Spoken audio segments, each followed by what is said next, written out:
रायगड जिल्ह्यातील नवीन अपडेट जाणून घेण्यासाठी आपले रायगड या यूट्यूब चॅनलला लाईक करा, शेअर करा आणि सबस्क्राईब करा।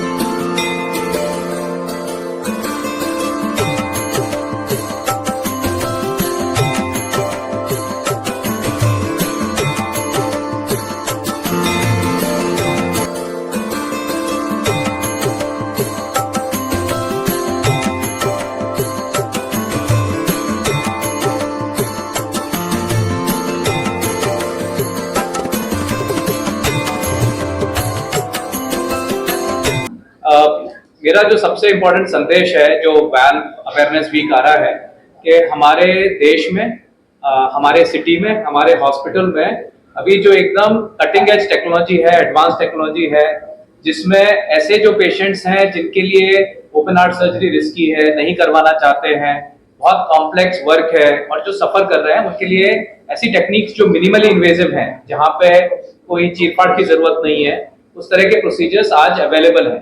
तो हमारे जो सारे वैल्व्स हैं, 4 वैल्व्स होते हैं हार्ट में, उनको रिप्लेस किया जा सकता है विदाउट ओपन हार्ट सर्जरी, जो सही मायने में जो इनको रिक्वायरमेंट है। तो इस तरीके की हम लोग ट्रीटमेंट कर सकते हैं।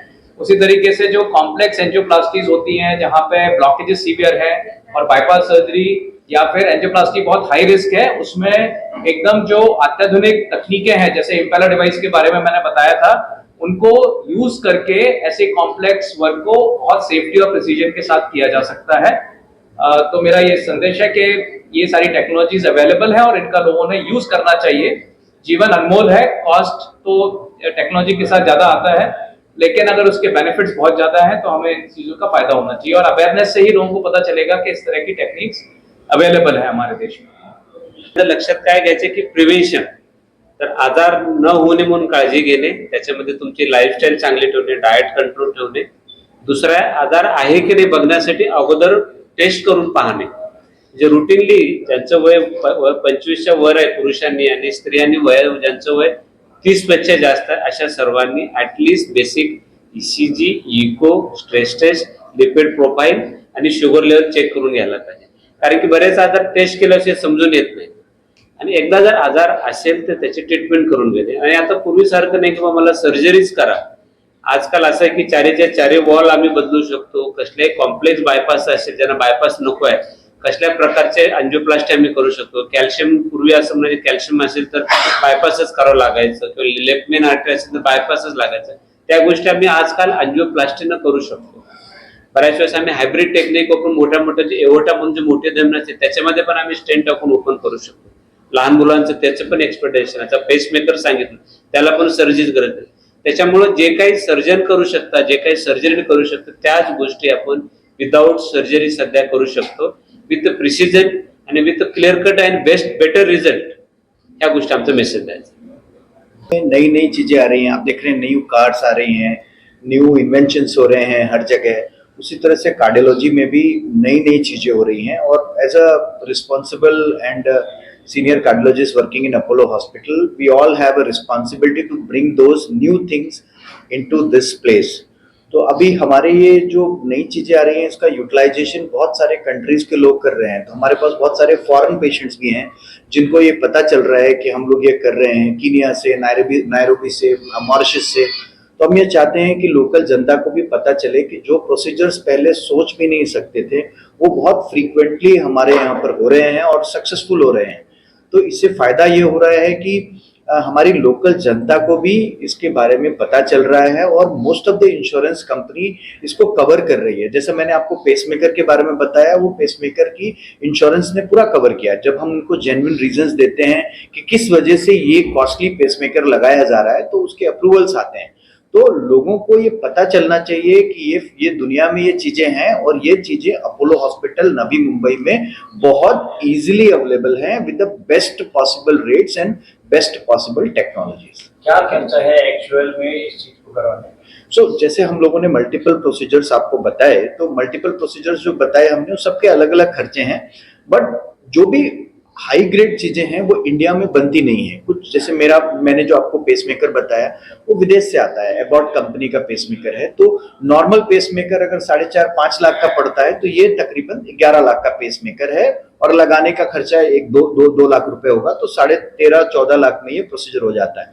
तो जो भी चीजें इस तरह की है जो नई नई आई है मार्केट में, वो यूजली यूएस यूके से इम्पोर्ट होकर के आती हैं, तो उसका कॉस्ट होता है। क्या भारत सरकार से जो सहायता हो रही है मेडिसिन के बारे में, इलाज के बारे में जो सहायता हो रही है, कार्ड बनाए जा रहे हैं सरकार की तरफ से, क्या उसको इसमें इंक्लूड किया जा सकता है? तो बहुत सारी ऐसी स्कीम्स हैं जिसमें ये प्रोसीजर्स होते हैं। जैसे पेसमेकर्स तो बहुत कॉमनली सारी स्कीम्स में होते हैं। हमारे हॉस्पिटल में भी हम लोग सीजीएचएस के पेशेंट्स को देखते हैं, तो सारी चीजें अवेलेबल है। बट सारी स्कीम के बारे में जानकारी मेरे ख्याल से हमारे एडमिनिस्ट्रेशन की टीम दे तो वो ज्यादा अच्छा है, क्योंकि हम लोगों से आप अगर प्रोसीजर रिलेटेड बेनिफिट्स जो पेशेंट को मिलेंगे उसके बारे में पूछे तो हम लोग ज्यादा अच्छे से आंसर दे पाएंगे। एक पीडियाट्रिक कार्डिओलॉजिस्ट म्हणून माझा आपल्या जनरल संदेश हाच राहील की बालकांकडे नजरअंदाज करू नका। हे हृदयाचे जे जन्मजात आजार असतात ते योग्य वेळी सिंपल टेस्टनी डायग्नोज केले जाऊ शकतात। त्यांची ट्रीटमेंट पण खूप उच्च दर्जाची असते। एक 30 वर्ष अगोदर सर्जरी 70% बेबीजमध्ये व्हायची आणि ते बाळ नॉर्मल व्हायचे, पण आता आपल्या टेक्नॉलॉजी ॲडव्हान्समेंटमुळे 50% एक न्यूबॉर्न 6 तासाच्या बाळामध्ये पण आपण विदाऊट सर्जरी इंटरव्हेन्शननी ती बाळं वाचवलेली आहेत आणि हे प्रात्यक्षिक आहे, हे घडतंय। तर ह्याचा फायदा त्या योग्य वेळेस त्या बाळाला मिळेल।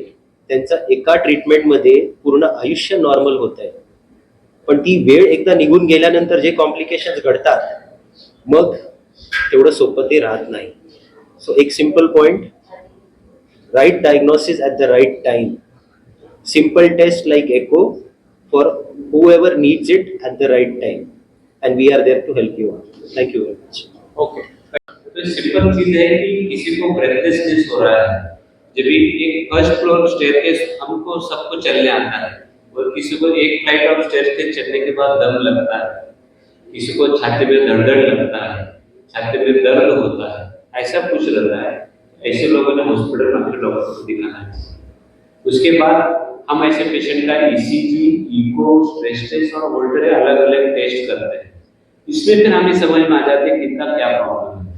जैसे ईसीजी और वोल्टर करेंगे तो पेसमेकर का समझ आएगा, इको करेंगे तो इको यानी हार्ट का सोनोग्राफी, पेट का सोनोग्राफी करेंगे तो पेट का सब प्रॉब्लम समझ आएगा, हार्ट का सोनोग्राफी करेंगे तो माइट्रल वॉल्व का प्रॉब्लम है, एओर्टा का प्रॉब्लम है या किस चीज का प्रॉब्लम पता चल जाए। तो वही हम और स्ट्रेटिफाई इसलिए करते हैं कि रूटीन हेल्थ चेकअप में होना चाहिए।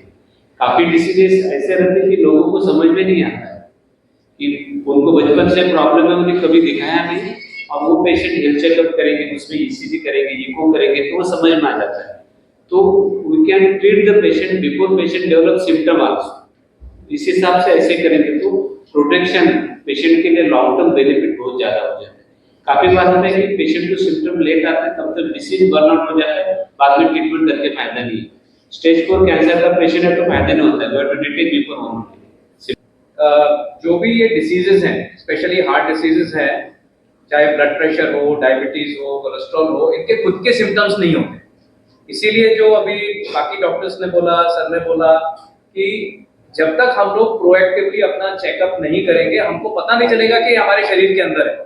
तो इसीलिए जो सबसे बड़ा संदेश लोगों के लिए है कि अगर कोई सिम्टम्स नहीं भी है तो भी हमको एनुअल हेल्थ चेकअप कराना चाहिए, ताकि हमें समय रहते हुए वो बीमारी का पता चले और समय रहते हुए ट्रीटमेंट करने से बड़ी जो कॉम्प्लिकेशंस है उनको अवॉइड किया जा सकता है। जैसे हम लोग बोलते हैं ना, stitch in time saves knife.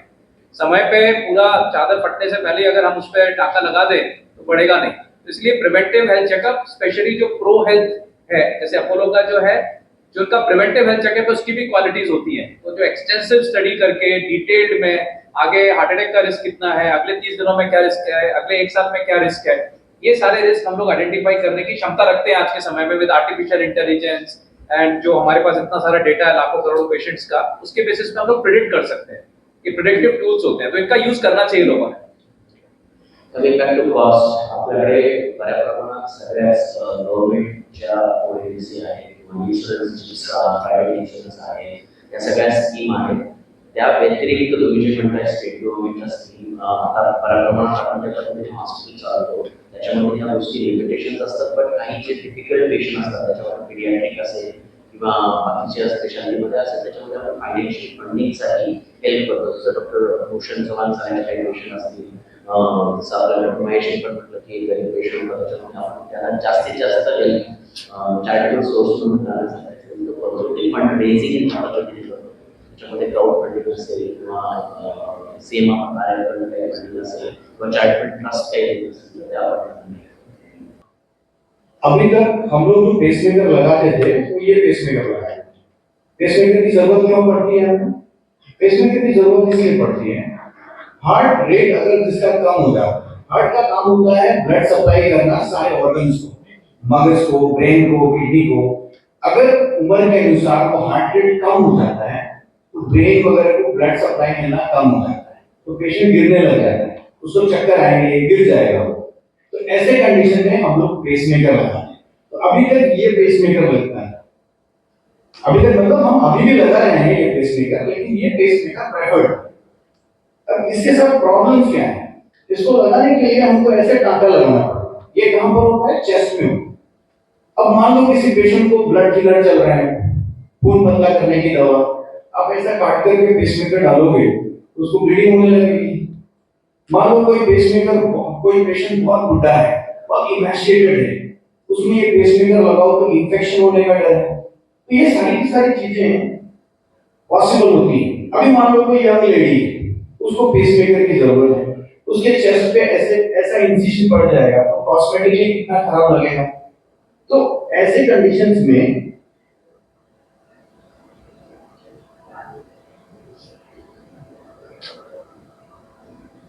और पेसमेकर लगने के बाद फॉलोअप में पेशेंट ऐसा दिखता है, ये आपको पेसमेकर लगा हुआ है पेशेंट, एक जिंदगी भर का स्कार है।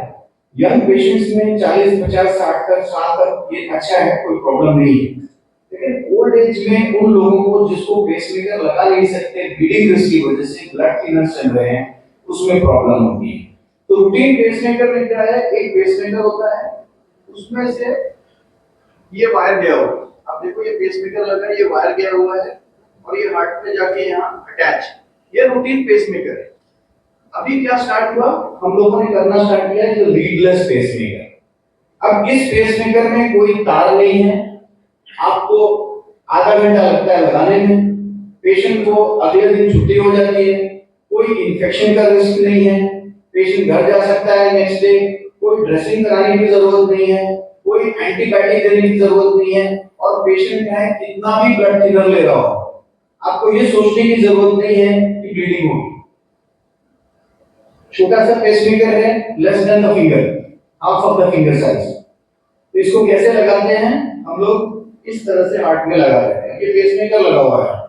अब ये जो पेसमेकर अभी हमने पिछले 10 दिन पहले किया, ये पेसमेकर 85 इयर्स का पेशेंट था, जो ओपीडी में मेरे 2 बार गिरा, घर पे 1 बार गिरा चक्कर खा के, 2 बार ओपीडी में गिरा, लेकिन इसका पहले बहुत सर्जरी हो चुका था, बाईपास भी हो चुका था, और ये पेशेंट को ब्लड थिनर चल रहे थे, ऐसे ब्लड थिनर चल रहे थे कि अगर हम इसका काट करके इंसिजन लेकर के ऑपरेशन करते तो ब्लीडिंग रुकती नहीं।